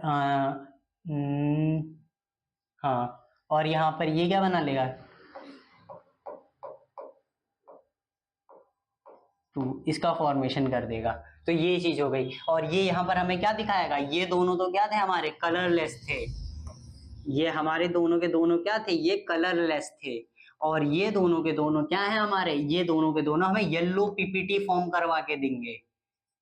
ये चीज ध्यान रखिएगा, ये येलो पीपीटी का मतलब ये नहीं पावर पॉइंट प्रेजेंटेशन, इसको कहते हैं प्रेसिपिटेट। मतलब क्या होती है प्रेसिपिटेट, कहने का मतलब क्या है, जब हमारी रिएक्शन हो जाती है कंटेनर के अंदर तो नीचे जो हमारा आ करके यहाँ पर बैठ जाता है, इसी को हम क्या कहते हैं, प्रेसिपिटेट कहते हैं। इसी को हम पीपीटी शॉर्ट फॉर्म में लिखते हैं। तो ये चीज हो गई। तो ये क्या करेंगे, यहाँ पर इन्होंने क्या फॉर्मेशन किया, ये दोनों तो कलरलेस थे, अब इन्होंने क्या कर दिया, आकर के न्यू प्रॉपर्टी का फॉर्मेशन कर दिया। ये चीज हो गई, न्यू प्रॉपर्टी का फॉर्मेशन कर दिया। तो अब जब नई प्रॉपर्टी का फॉर्मेशन हुआ तो उसके बाद इसने क्या कर दिया, यहाँ पर न्यू प्रॉपर्टी का फॉर्मेशन हुआ तो इसने क्या करा, कलरलेस जो हमारा कंपाउंड था उसको चेंज कर दिया। अभी मैं यहाँ पर बैलेंसिंग नहीं कर रहा हूँ, ये चीज ध्यान रखिएगा कि बैलेंसिंग का कंसेप्ट अलग है। ये चीज हो गई है ना। अब उसके बाद इन्होंने क्या करा, येलो प्रॉपर्टी का फॉर्मेशन हो गया। अब आगे हमारी जो नेक्स्ट रिएक्शन है उसके अंदर क्या करा, हमने जिंक लिया है और जिंक को हमने क्या करा, एक कोनिकल जार के अंदर एडेड द डाइल्यूटेड हाइड्रोक्लोरिक और या सल्फ्यूरिक एसिड सोल्यूशन के अंदर हमने रखा है। अब मैं बता दूं, हाइड्रोक्लोरिक और जो सल्फ्यूरिक हमारा जो एसिड होता है, sulphuric acid, hydrochloric acid, HCl जो होता है, ये सबसे खतरनाक एसिड होते हैं। मतलब इनका कहने का मतलब क्या है, ये स्ट्रॉन्ग एसिड होते हैं। और स्ट्रॉन्ग एसिड जब होता है हमारा तो वो क्या करता है, अगर जो हमारी बॉडी या कहीं पर भी वो टच हो जाए तो वो ही उस हिस्से को क्या करता है, डाइल्यूट करने लगता है या फिर कट लग जाता है वहां पर। ये चीज हो गया। तो हमने क्या करा उसके अंदर, यहाँ पर जैसे लिखा भी हुआ है कि आपको हैंड से एसिड की बोतल को नहीं कैरी करना। मतलब जो हम एसिड हम लैब के अंदर ओपन करते हैं तो हम क्या करते हैं, बाय प्रिकॉशंस लेते हैं, जैसे ग्लव्स हो गया या फिर सीजर हो गई या फिर क्या नाम है, जैसे कैप के अंदर होता है तो हम अलग से उसको कैप को ओपन करने के लिए नए नए उसका यूज करते हैं। ये चीज हो गई। तो हमें इस चीज को यूज करना है। तो हमारा यहाँ पर क्या होता है, क्योंकि ये क्या करता है, रूम टेम्परेचर के हिसाब से भी चेंज हो जाता है, ये चीज भी इसके अंदर है। तो हमारा ये फॉर्मेशन हो गया। अब हम आगे देखते हैं, जैसे यहाँ पर क्या होगा, जैसे ही हम उसको क्या करेंगे, टेस्ट ट्यूब ऑब्जर्वेशन जो हमने देखी, जैसे ही हम उसके अंदर डालेंगे तो इसमें क्या होगा, टेम्परेचर इंक्रीज होना शुरू हो जाएगा। HCl के अंदर ये प्रॉपर्टी भी होती है ज्यादातर कि उसके अंदर कोई भी चीज जाती है तो गलना शुरू कर देती है, मतलब डिसॉल्व होना शुरू हो जाती है। तो इस वजह से क्या होता है, वो क्या करती है, टेम्परेचर जो होता है वो इंक्रीज होने लगता है। और इंक्रीज होने के बाद क्या करता है, change the tube, and the tube जो होती है वो हॉट होने लगती है। मतलब जैसे ही मान के चलिए कि यहाँ पर जो हमारी HCl का हमारा कंटेनर था, यहाँ पर हाइड्रोक्लोरिक एसिड भरा हुआ था। तो हाइड्रोक्लोरिक एसिड जैसे ही हमारा भरा हुआ था, हमने क्या करा, यहाँ से जिंक को डाला, है ना। तो जैसे ही हमने जिंक फॉर्मेशन किया तो ये क्या करेगा, यहाँ से हॉट रिलीज करना शुरू कर देगा। मतलब यहाँ से गर्म होने लग जाएगा, ये पूरा का पूरा बीकर, ट्यूब जो भी हो या फिर कोई सा भी कंटेनर हो, ये गर्म होने लग जाएगा। तो ये चीज हो गई। तो हमारे वहां पर क्या हुआ, टेम्परेचर का एवोल्यूशन आया। अब देखिए, हम केमिकल रिएक्शंस, अभी तक मैंने आपको 3 टाइप की रिएक्शंस बताई। पहली बर्निंग ऑफ मैग्नीशियम रबर, फिर उसके बाद क्या नाम है, मैग्नीशियम रिबन, फिर उसके बाद मैंने पोटेशियम नाइट्रेट वाली जो आपको बताई, फिर थर्ड मैंने आपको जिंक वाली बताई और हाइड्रोक्लोरिक एसिड वाली बताई। इसकी जो केमिकल रिएक्शंस को हम लिखते हैं Zn plus HCl is equals to, यहाँ पर जो फॉर्मेशन होता है वो जिंक क्लोराइड, ठीक है, और प्लस हाइड्रोजन गैस रिलीज हो जाती है। ये चीज ध्यान रखिएगा। तो यहाँ पर ये चीज होती है इस चीज को। अब जैसे characteristics of the chemical reaction, chemical reactions के अंदर आपने ये सारी चीजें देखी। अब आपको पता कैसे लगेगा कि केमिकल रिएक्शंस होती कैसे हैं, ये भी तो सवाल होता है कि केमिकल रिएक्शंस होती कैसे हैं। तो देखिए, इसके 5 पॉइंट होते हैं, आप 5 पॉइंट अपने हाथों पे भी काउंट कर सकते हैं। पहला चीज क्या होता है यहाँ पर, फॉर्मेशन ऑफ पीपीटी, मतलब फॉर्मेशन ऑफ प्रेसिपिटेट। ये चीज हो गई। मतलब क्या हुआ, जैसे मान के चलिए रिएक्शन हो गई, रिएक्शन होने के बाद उसने क्या करा, सीधा अपनी डाउनफॉल में आकर के नीचे कुछ भी चीज अगर जो कलेक्ट हो गई तो उसने क्या करा, अपनी उस चीज को चेंज कर लिया। फिर चेंज इन स्टेट, अगर जो स्टेट के अंदर चेंज आया तो चेंज आने की वजह से क्या होगा हमारा, जैसे ही हमारी उसके अंदर चेंज आ गया तो चेंज आने की वजह से क्या होगा, हमारी उसने अपनी नई प्रॉपर्टी को गेन कर लिया है। थर्ड जो हो गया, चेंज इन टेम्परेचर, अगर जो टेम्परेचर के अंदर चेंज आया तो ये चीज हो गई। फिर चेंज इन कलर, ये चीज हो गई, चेंज इन कलर। थर्ड हमारी क्या नाम है, 4 टाइप की हो गई। और लास्ट जो हमारी है, जैसे change in colour, change in property और उसके फॉर्मेशन ऑफ, मतलब जैसे हमारी फॉर्मेशन ऑफ रिएक्शंस हो गई तो हम उसके बाद हम जब देखते हैं इसके अंदर तो characteristics of the chemical reactions होते हैं। Characteristics of chemical reaction in the, कहने का मतलब ये कि हमारी जो केमिकल रिएक्शंस हो रही होती है एटमॉस्फेयर के अंदर, हम उसको कैसे पता करेंगे कि हमारी केमिकल रिएक्शंस यहाँ पर हुई है कि नहीं हुई है, हमें पता कैसे लगेगा। तो उसके 5 पॉइंट्स होते हैं। 5 पॉइंट्स कौन से हो गए कि पहले हमारा होता है फॉर्मेशन ऑफ प्रेसिपिटेट। प्रेसिपिटेट। अगर जो हमारा फॉर्मेशन ऑफ प्रेसिपिटेट हुआ है, चाहे वो क्या नाम है हमारा फूड मेकिंग से लेकर के या फिर एटमॉस्फेयर में कोई भी एक्टिविटी हमने करी है, अगर जो वहां पर प्रेसिपिटेट फॉर्म हो गया है तो उसने क्या करा, केमिकल रिएक्शन हुई है वहां पर। दूसरी कौन सी हुई है, change in temperature. Change in temperature का कहने का मतलब क्या है, जैसे हमने लेड नाइट्रेट को मिला करके और क्या नाम है पोटेशियम आयोडीनेट को मिलाया, तो हमने क्या देखा वहां पर कि वहां पर क्या हुआ कि हमारा पहली चीज तो क्या हो गई, कलर चेंज हो गया, सॉरी चेंजिंग ऑफ कलर हो गया। फिर थर्ड जो हमारी चीज हो गई, changing of change in temperature. हमारा टेम्परेचर चेंज हो गया, मतलब किसके अंदर, जब हमने जिंक के अंदर HCl को मिलाया, HCl को जब हमने मिलाया तो हमने वहां पर क्या देखा कि हमारा टेम्परेचर इनहेंस हो गया। फिर थर्ड जो हमारी चीज हो गई, थर्ड जो हमारा जिसके अंदर हम देखते हैं चेंज इन स्टेट। स्टेट के अंदर क्या चेंज आया कि हमने मैग्नीशियम को क्या कर रखा था, सॉलिड फॉर्म में ले रखा था, फिर वो किसके फॉर्म में आ गई, उसने क्या करा अपनी एक व्हाइट क्या नाम है व्हाइट पाउडर कन्वर्ट हो गया, और व्हाइट पाउडर जब कन्वर्ट हुआ तो उसने क्या करा अपनी स्टेट को चेंज कर लिया। पहले वो बहुत सॉफ्ट था, अब वो उसके अंदर आ गया और उसने मैग्नीशियम ऑक्साइड का फॉर्मेशन कर दिया। तो ये चीज क्या हुई, तो उसने क्या करा अपने स्टेट का भी चेंज कर दिया। फिर थर्ड क्या हुआ, एवोल्यूशन ऑफ गैसेस। हमारे अगर जो रिएक्शन के अंदर गैस फॉर्मेशन हुआ, जैसे कि आपने देखा होगा जब हमने Zn और क्या नाम है Zn और HCl की रिएक्शन करवाई, जिंक और हाइड्रोक्लोरिक एसिड की रिएक्शन करवाई, तो उसके अंदर हमने क्या देखा कि हमारा क्या हुआ, Z क्लोराइड फॉर्मेशन हो गया यहाँ पर कि जेड क्लोराइड का फॉर्मेशन हो गया, पर क्या हुआ, हाइड्रोजन गैस रिलीज हो गई। तो हाइड्रोजन गैस जब रिलीज हुई तो रिलीज इन द सेंस कहने का मतलब क्या है कि अगर जो हमारे उसके अंदर गैसेस निकलने लग गई या फिर किसी भी चीज का फॉर्मेशन होने लग गया, तो इस वजह से क्या हो गया, हमारी जो सारी चीजें हैं वो चेंज, मतलब इस वजह से हमें पता लगता है ये सारे चेंजेस हुए हैं एटमोस्फेयर के अंदर। तो एटमोस्फेयर के अंदर अगर जो ये चेंजेस हो रहे हैं तो हमें पता लग जाएगा। जैसे यहाँ पर क्या दिया, फॉर्मेशन ऑफ प्रेसिपिटेट, इसके अंदर क्या होता है, जब हम किसी भी रिएक्शन को अंदर क्या करते हैं, जैसे यहाँ पर दिया some chemical reaction is a combust by the formation of the precipitate. A precipitate is a solid substance and from the mixing the substance formed on a mixing the two solutions. हमने जब दो solutions को मिलाया तो उसने क्या करा, अपने precipitate formation शुरू कर दिया।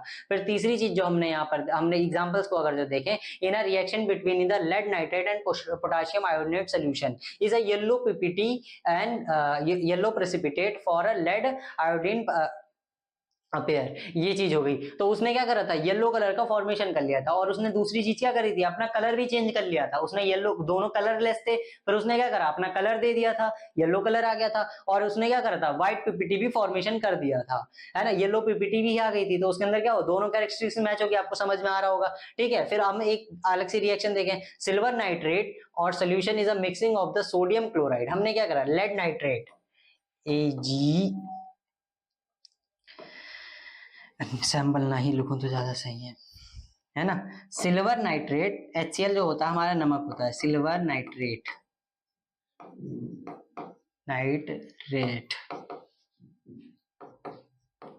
को अगर जो हमने क्या करा, HCl के साथ सोडियम क्लोराइड के साथ, NaCl के साथ सोडियम क्लोराइड,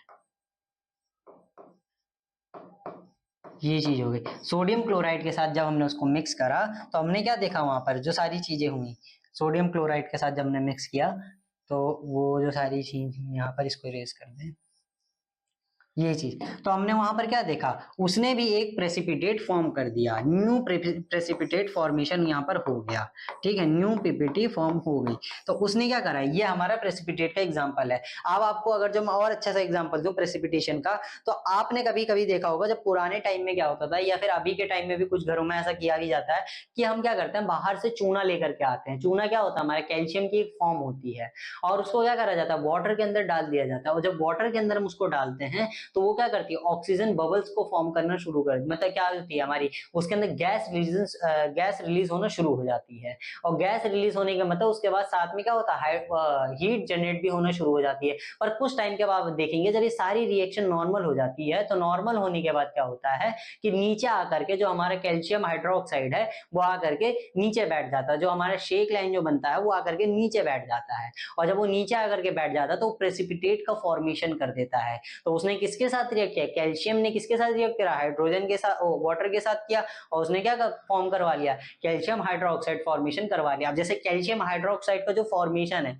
मतलब जो इनके नाम है, जैसे कैल्शियम हाइड्रोक्साइड, तो हम उसको फॉर्मूले के अंदर कैसे लिखें, जैसे मैं अभी फॉर्मूला नहीं लिख रहा हूँ किसी भी चीज का, क्योंकि इससे कंफ्यूजन हो रही है, और मुझे पता है कि आधे से ज्यादा लोगों को फॉर्मूला लिखना नहीं आता है, ठीक है, कि अगर जो आपको वर्ड रिएक्शन दी गई है तो आप उसको क्या करें, स्केलेटन स्ट्रक्चर के अंदर कन्वर्ट कर सकें। बहुत कम लोगों को आता है, और कईयों को भी तो आता ही नहीं, ज्यादातर इसीलिए केमिस्ट्री किसी को पसंद नहीं आती। ये चीज हो गई, तो उस चीज को मैं बताऊंगा आगे कि कैसे होता है। तो ये चीज हो गई, तो उसने क्या करा, अपना एक नया फॉर्मेशन करा, और उसने क्या करा, ये हो गया। वैसे ही हमारा क्या, सोडियम सल्फेट है ना, सोडियम सल्फेट को लिखते कैसे ये भी मैं बताऊंगा, ब्रोमीन सल्फेट, और इसने क्या करा, ब्रोमीन सल्फेट के अंदर जब ये चीज बनी तो इसने क्या करा, चीजों को जैसे ही फॉर्मेशन हुआ, और फॉर्मेशन होने के फिर इसने प्रेसिपिटेट का फॉर्मेशन कर दिया। अब प्रेसिपिटेट बनता कैसे बार बार ज्यादातर चीजों के अंदर, ये जब हमारी टाइप्स ऑफ रिएक्शन आएंगी तो उसके अंदर में और डेप्थ के अंदर आपको पता लग जाएगा किसके साथ प्रेसिपिटेट बनने वाला है, किसके साथ नहीं बनने वाला है। ये चीज हो गई। अब हम आगे देखते हैं यहाँ पर एवोल्यूशन ऑफ गैसेस, ये क्या होती हैं, जैसे मान के चलिए कि जब कोई रिएक्शन हो रही होती है तो वो क्या करती हैं, अपने अंदर से गैस को रिलीज करना शुरू कर देते हैं। इन द सेंस कहने का मतलब क्या है कि वो हाइड्रोजन गैस भी हो सकती है, क्लोरीन गैस भी हो सकती है, फ्लोरीन गैस भी हो सकती है, वो बहुत सारी गैसेस हो सकती हैं। तो वो क्या करती हैं, जैसे ही रिएक्ट होना शुरू होती हैं वो गैसेस का एवोल्यूशन शुरू कर देती हैं। जैसे यहाँ पर लिखा भी हुआ, some chemical reactions are accompanied by the evolution of gases, ये चीज हो गई। तो इन सारी चीजों के बारे में मतलब ये बताइए, डेफिनेशन है। फिर उसके बाद एग्जांपल के लिए देखें तो जैसे जिंक ने क्या करा, डाइल्यूटेड सल्फ्यूरिक एसिड के साथ या फिर डाइल्यूटेड हाइड्रोक्लोरिक एसिड के साथ, जैसे ये दो एसिड के नाम क्यों दिए गए, रिएक्ट एक ही से होगा, चाहे आप सल्फ्यूरिक एसिड से करवा लीजिए चाहे आप हाइड्रोक्लोरिक एसिड से करवा लीजिए, दोनों ही स्ट्रॉन्ग एसिड है, पर हाइड्रोक्लोरिक एसिड ज्यादा स्ट्रॉन्ग होता है, ये चीज ध्यान रखिएगा। तो ये चीज हो गई। तो अब उसके बाद हमें क्या देखना है यहाँ पर, जैसे सम कैल्शियम कार्बोनेट, जो मैं आपको बता रहा था, calcium carbonate heated on calcium carbonate reacts on the diluted HCl। हमने क्या करा, कैल्शियम कार्बोनेट लिया, उसको डाइल्यूटेड HCl के अंदर डाल दिया, मतलब हमने जो चूना पत्थर था उसको उठाया, उठाने के बाद हमने क्या करा, उसे HCl के अंदर डाल दिया, तो वो क्या करेगा, गैस एवोल्यूशन फॉर्मेशन करना शुरू कर देगा। वो तो हीट तो चार्ज करेगा ही करेगा, और प्लस वो क्या करेगा, गैस एवोल्यूशन करना शुरू कर देगा, हाइड्रोजन गैस या फिर कौन सी गैस निकले वो हम रिएक्शंस के अंदर देखेंगे। ये चीज हो गई। फिर चेंज इन कलर होता है, जैसे चेंज इन कलर का कहने का मतलब क्या है कि आपने जब जिंक और क्या नाम है, जिंक उसको छोड़िए, जैसे आपने उसके अंदर पोटाशियम क्या नाम है, जिंक नाइट्रेट और क्या नाम है पोटाशियम आयोडाइड की जब रिएक्शन देखी तो वो दोनों क्या थे, कलरलेस थे, और कलरलेस होने की वजह से उसने क्या करा, येलो पीपीटी का फॉर्मेशन कर दिया था। तो ये चीज हो गई। तो अब इसी ये सारी चीजें जो होती हैं कि कलरलेस होने के बाद उसने कहा येलो कलर कहाँ से लेकर के आ गए, तो इस चीज को जो देखते हैं वो इसके अंदर देखा जाता है। अब जैसे यहाँ पर क्या होता है, rusting in the brown colour and the grey and the black colour, ये चीज होगी। जैसे आयरन जो होता है हमारी रस्टिंग होने से, आयरन का कलर कुछ भी होता है पर वो क्या करता है, जैसे ही उसके पास रस्ट आ जाता है वो ग्रेइश कलर का या फिर हो सकता हो वो ब्लैक कलर का या ब्राउन कलर में कन्वर्ट होने लग जाता है, ज्यादातर हमें ब्राउन कलर में ही दिखता है। तो ये चीज होगी। तो ब्राउन कलर होने की वजह से क्या करता है वो, ये सारी मतलब उसके अंदर क्या होता है, कलर का फॉर्मेशन चेंज होने लगता है, मतलब उसका कलर चेंज हो जाता है। ये चीज हो गई। जैसे यहाँ पर लेड नाइट्रेट पोटाशियम आयोडाइड वाला सोल्यूशन था, ये कलरलेस था, पर मिक्स होने के बाद इसने क्या करा, यहाँ पर फॉर्मेशन क्या किया, येलो कलर फॉर्मेशन किया, तो इसके अंदर हो गया। जैसे Fe2SO4, ये जो हमारी रिएक्शन यहाँ पर दी गई है ना, इस रिएक्शन को यहाँ पर X कैसे है, ये सारी चीजें, तो ये सारी चीजें समझनी है हमें आगे, इसको देख के घबराना नहीं है कि इतनी बड़ी रिएक्शन लिख दी। ये चीज हो गई। तो ये सारी चीज हो गई, तो हमें इस चीज को ध्यान रखना है। ये चीज हो गई, लेड नाइट्रेट पोटाशियम आयोडाइड का जब हमने रिएक्शन करवाया तो ये सारी चीज बन के आ गई, है ना, ये चीज हो गई। अब चेंज इन स्टेट कैसे चेंज होती है ये भी चीज ध्यान रखिए कि सम रिएक्शंस अपने स्टेट कैसे चेंज कर, जैसे आपने देखा होगा सॉलिड वैक्स होता है ना, सॉलिड वैक्स होता है। जैसे पुराने टाइम के अंदर क्या करा जाता था, वैक्स बॉडी में लगाने के टाइम में भी यूज किया जाता था, जिससे क्या होता था, मॉइस्चराइजेशन की कमी नहीं होती थी। ये चीज होगी, बॉडी को मॉइस्चर चाहिए होता है ना, बॉडी ड्राई नहीं होनी चाहिए, तो उसकी जगह पे हमें क्या करा जाता था, वैक्स का यूज किया जाता था। तो क्या करा जाता था कि वैक्स को मेल्ट करके उसको किसी फॉर्म में कन्वर्ट कर लिया जाता था, मतलब पहले उसको मेल्ट किया जाता था, मेल्ट करने के बाद क्या करता था, सॉलिड से लिक्विड में आ जाता था, और सॉलिड से लिक्विड में जैसे ही वो आता था वो क्या करता था, अपनी जो शेप थी उसको चेंज कर लेता था और अपनी स्टेट को भी चेंज कर लेता है। स्टेट चेंज होने का मतलब क्या, मैंने आपको स्टेट्स के बारे में आगे पीछे भी बताया कि कितनी टाइप्स की हमारी स्टेट्स हैं, है ना, स्टेट्स हमारी क्या कौन कौन सी हैं, सॉलिड लिक्विड गैस, ये 3 टाइप के स्टेट्स हैं। तो वो जो स्टेट्स हैं वो क्या करती है, फॉर्मेशन अपना चेंज कर लेती हैं। तो वैसे ही यहाँ पर जो बताया गया है ये कैंडल्स के उसके ऊपर है। वैसे ही क्या होता है हमारा, जब बॉर्डर बर्न होता है। तो वाटर जैसे ही हमारा वाटर क्या करता है, बॉईल होना शुरू होता है, और उसके बाद वो क्या करता है, हाँ यहाँ पर जो दिया गया है solid wax from the candle, अच्छा इन्होंने इस चीज के बारे में बताया है। हाँ ये भी हो सकता है, जैसे सॉलिड वैक्स जो होता है हमारा, उसको हम क्या करते हैं, अगर जो बर्न करें तो बर्न करने के बाद क्या करता है, वो वाटर वेपर्स और कार्बन डाइऑक्साइड के फॉर्म में जाना शुरू कर देते हैं। जैसे मैं आपको यहाँ पर बना के दिखाऊं तो ये चीज हो गई,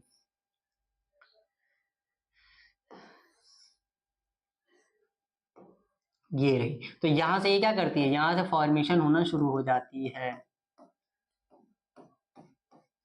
ये जी। तो जैसे ये क्या करती है, सॉलिड वैक्स जो होती है, ये जी, जैसे ही ये क्या करती है, बर्न होना शुरू होती है, ये किसके अंदर, कार्बन डाइऑक्साइड, पहली चीज तो ये चीज रिलीज करती है ना, कार्बन डाइऑक्साइड, ये चीज हो गई, है ना, प्लस वाटर हो गया, water vapours,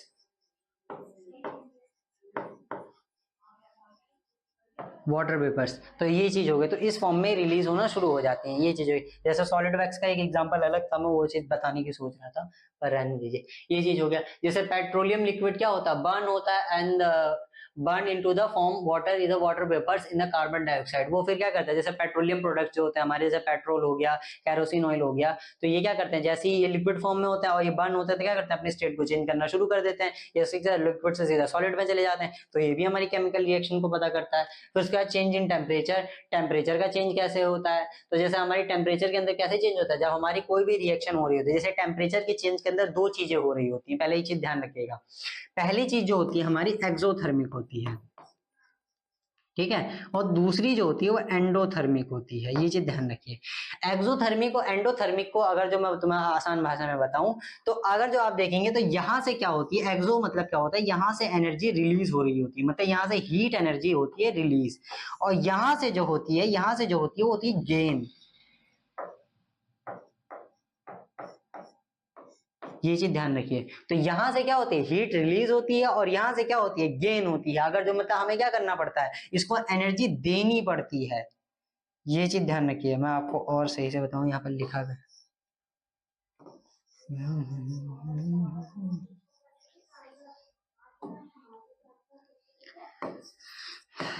exothermic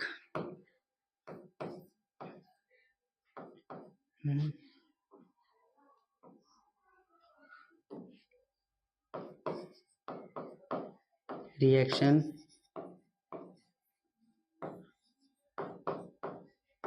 endothermic reaction, ठीक है। यहां से क्या होती है, रिएक्शन के अंदर से हीट एनर्जी जो हमारी होती है, हीट क्या होती है, यहां से रिलीज होती है, ये चीज ध्यान रखिएगा, यहां से हीट एनर्जी क्या होती है, रिलीज हो रही होती है, और यहां हमें क्या करना पड़ता है, प्रोवाइड करवानी पड़ती है रिएक्शन को हीट एनर्जी होने के लिए, प्रोवाइडेड द हीट एनर्जी, तो ये चीज हो गई। तो हमारी इन दोनों के अंदर यही चीज होती है, तो जैसे यहाँ पर बताया गया एक्सोथर्मिक रिएक्शंस होती है, एंडोथर्मिक, ये सारी डेप्थ में रिएक्शंस हैं, एक एक करके इनको देखना है। जैसे मैं आपको एग्जांपल्स के अंदर बताऊं, तो जैसे हमारे जिंक पीसेस को हमने रिएक्ट करवाया था सल्फ्यूरिक एसिड के अंदर, तो वो क्या करता, वार्म होने लग गया था, मतलब गर्म होने लग गया था, और हमें क्या करता है, बीकर को हमें उसको टच नहीं करना होता, ये चीज आप ध्यान रखिएगा, इसको घर में भी ना ट्राई करें, कि इससे क्या होता है, बीकर हमारा गर्म होने लगता है, उसे हाथ से नहीं पकड़ना होता, ये चीज हो गई।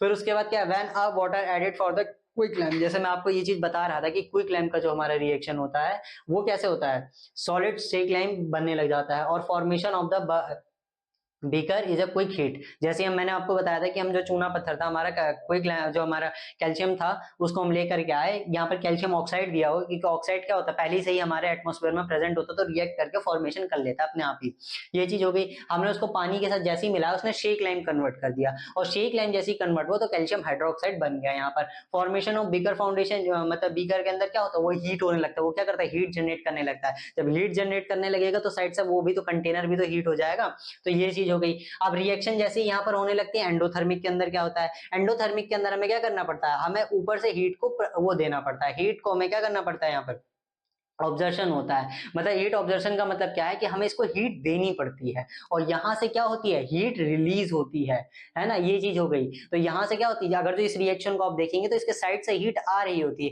पर हमें क्या करना पड़ता है, इस रिएक्शन के अंदर हमें हीट देनी पड़ती है। जैसा हमारा जो हीट, अगर जो जिसे हमें किसी भी रिएक्शन के अंदर जो हीट को पता करना, तो हम उसे कैसे पता करेंगे। आपको कोई भी रिएक्शन दी गई होगी, जैसे मैं आपको यहाँ पर दूं कैल्शियम हाइड्रोक्साइड की ही ले लें या कैल्शियम ऑक्साइड की ले लें। अगर जो हमें इसको तोड़ना है, या हाँ चलिए इसको रहने दीजिए, ये चीज होगी। जैसे मैं H2O को देख लूं यहाँ पर, H2O को, तो H2O जो हमारा है यहाँ पर, H2O को अगर जो मैं देखूं यहाँ पर, तो वो क्या चीज है, अगर जो मैं इसको तोड़ूं तो ये किसके अंदर टूट जाएगा, हाइड्रोजन प्लस ऑक्सीजन गैस के अंदर टूट जाएगा। सिंपल चीज है। ये क्या करेगा, ऑक्सीजन है हाइड्रोजन गैस के थ्रू बैलेंसिंग नहीं कर रहा हूं, ध्यान रखिएगा, है ना। ये चीज हो गई, तो ये टूट जाएगा। तो हमने यहाँ पर क्या करा, हीट एनर्जी दी। अगर जो भाई पानी को उबालोगे तो वो क्या करेगा, अपने छोटे छोटे मॉलिक्यूल्स के अंदर ही तो टूट जाता है। तो जो मॉलिक्यूल्स के अंदर जो टूटेगा वो किसके अंदर टूटेगा, हाइड्रोजन और ऑक्सीजन के फॉर्म में टूटेगा। तो ये जो डेल्टा टाइप का जो छोटा सा ट्रायंगल होता है, इसी को हम क्या कहते हैं, हमने यहाँ पर हीट एनर्जी दी है। ये चीज ध्यान रखिएगा। और यहाँ पर यही एक्सोथर्मिक और एंडोथर्मिक रिएक्शन के अंदर बताया जाता है। ये कोई भी अगर जो क्या करे, हीट को अगर जो चार्ज करना शुरू कर दे, चेंजिंग ऑफ टेम्परेचर होने लगे, मतलब हीट होने लगे, चाहे वो कूल भी होने लगे, वो टेम्परेचर आ रहा है तो दोनों टर्म आएंगे, हीट भी आएगा कूल भी आएगा। ये चीज हो गई। तो अगर जो वो दोनों चीज होने लग जाए तो हमारी क्या है, केमिकल रिएक्शंस होने लगती हैं। ये चीज हो गई। तो यही हमारे यहाँ पर रिएक्शंस के एग्जांपल्स बताए गए हैं। अब जैसे क्या हो गया, अब हमने ये सारी चीजें समझ ली, अब हम क्या करते हैं, केमिकल इक्वेशंस को लिखते कैसे हैं, ये चीज हम ध्यान कर लेते हैं। तो ये चीज ध्यान रखिएगा कि हमारा एक साइड जो होता है वो होता है रिएक्टेंट,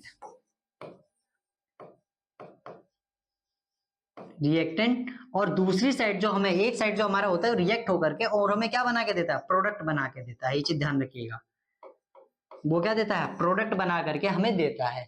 ये चीज हो गई। तो हमारा जैसे ही रिएक्टेंट किस में आ जाता है, प्रोडक्ट के अंदर आ जाता है, इसी चीज को हम क्या कहते हैं, केमिकल रिएक्शन हो रही है। जैसा अभी आपने देखा यहाँ पर मैग्नीशियम की जो सबसे पहली रिएक्शन ली गई कि मैग्नीशियम प्लस ऑक्सीजन जब हमने दिया तो उसने क्या करा, मैग्नीशियम ऑक्साइड का फॉर्मेशन किया यहाँ पर।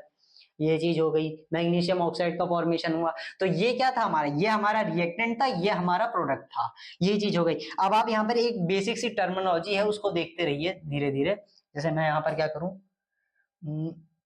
बैक जाए, यहाँ पर मैं एक पेज ऐड कर लूं, है ना। जैसे यहाँ पर देखिए, जब हमारा सॉलिड स्टेट के अंदर कोई भी चीज होगा तो हम उसको उसके साइड के अंदर स्मॉल एस के अंदर दिखाएंगे। जैसे मैं यहाँ पर एक एग्जांपल लिख भी लूं, मैग्नीशियम का प्लस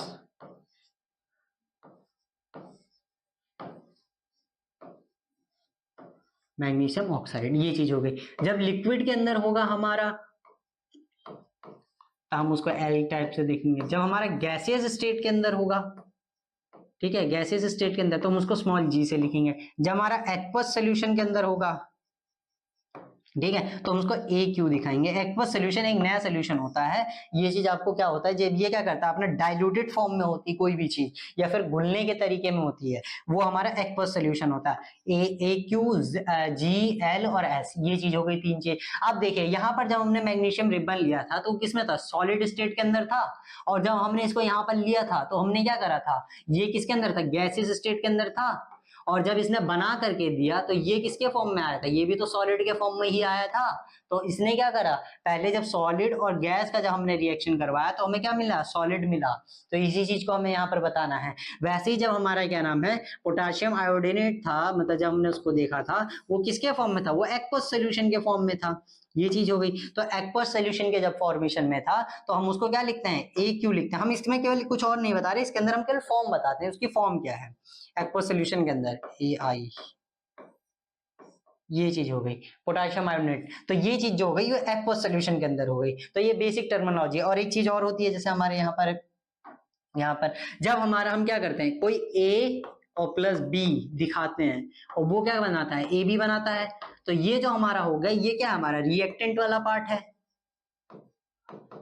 ठीक है, रिएक्टेंट वाला पार्ट है। और ये हमारा क्या, प्रोडक्ट वाला पार्ट है, ये हमारा प्रोडक्ट वाला पार्ट है। अब आप अगर जो यहाँ पर देखें ध्यान से, ये रिएक्टेंट वाला पार्ट, ये प्रोडक्ट वाला पार्ट, ये चीज हो गई। तो ये रिएक्टेंट और ये प्रोडक्ट, सिंपल सी बात है आसान भाषा में, है ना। ये रिएक्टेंट और ये हो गया हमारा प्रोडक्ट। आसान सी।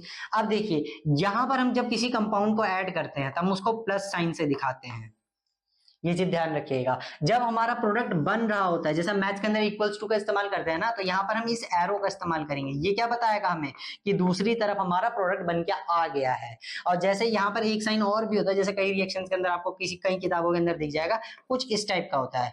ये क्या होता है, रिएक्शन इंटरचेंज हो रही होती है, ये रिवर्सिबल रिएक्शन और का सिंबल होता है। ये क्या कर रही होती है, रिएक्शन आपस में ही पहले एक बार ये बन गया, फिर उसके बाद ये भी बन सकता है, इसके बाद ये बना, फिर ये भी बन सकता है। तो ये चीज होती है, इसको हमें नहीं जानना ना, ये हमारे कोर्स के अंदर है, ये चीज हो गई। तो हमारा एरो की साइड क्या होता है, ये हमारा प्रोडक्ट को बताता है कि उस तरफ हमारा प्रोडक्ट है, ये चीज हो गई। ए हमारे क्या है, जो हमारे मॉलिक्यूल्स हैं जिसकी मदद से नया फॉर्मेशन होगा नए कंपाउंड का, ये चीज हो गई। जैसे हम अब आ जाते हैं थ्योरी पे, यहाँ पर थ्योरी यहाँ पर कहाँ थी, ये रही ये चीज।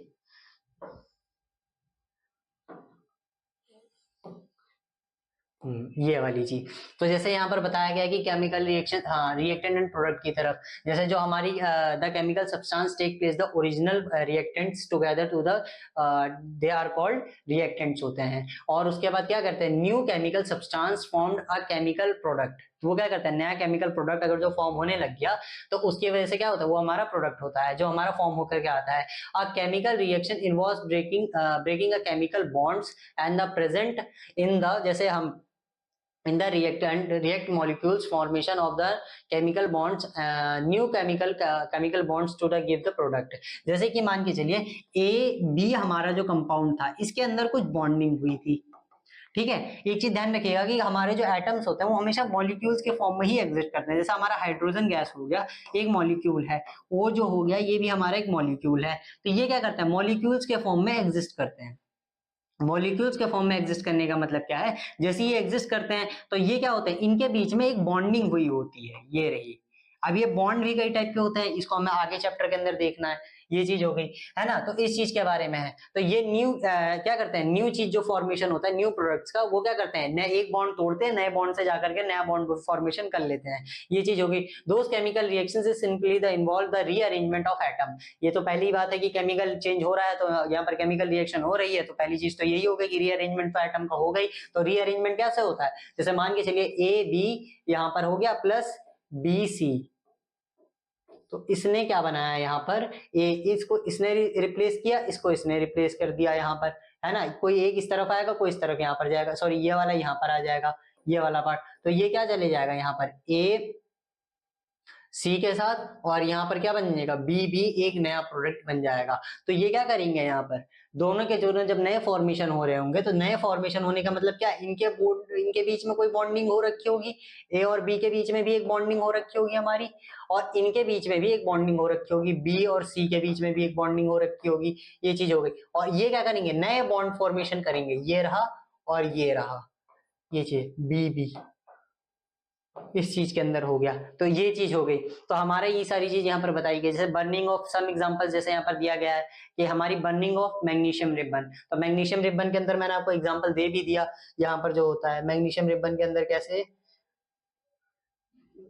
ये रहा, जैसे मैग्नीशियम प्लस ऑक्सीजन, तो ये क्या हमारा रिएक्टेंट है। और उसके बाद क्या है, मैग्नीशियम ऑक्साइड हमारा क्या बना के दिया, प्रोडक्ट दिया, ठीक है। तो ये चीज हमारी हो गई। तो यहां से हमने क्या करा, इन सारी चीजों को देख लिया। अब हमारा जो आगे जो शुरू होगा, बैलेंसिंग ऑफ केमिकल इक्वेशंस होंगी। बैलेंसिंग ऑफ केमिकल इक्वेशंस के अंदर हम क्या देखेंगे कि जो हमारी इक्वेशंस हैं उनके पास जो law of conservation of mass है, वो हम कैसे दोनों तरफ जो हमारा मास इक्विवेलेंट, जो हमारा law of conservation of mass कहता है, क्या वो इक्वेशंस के ऊपर वैलिड है या नहीं है। तो इस चीज को हमें ध्यान रखना है। तो ये हम अपने नेक्स्ट लेक्चर के अंदर देखेंगे।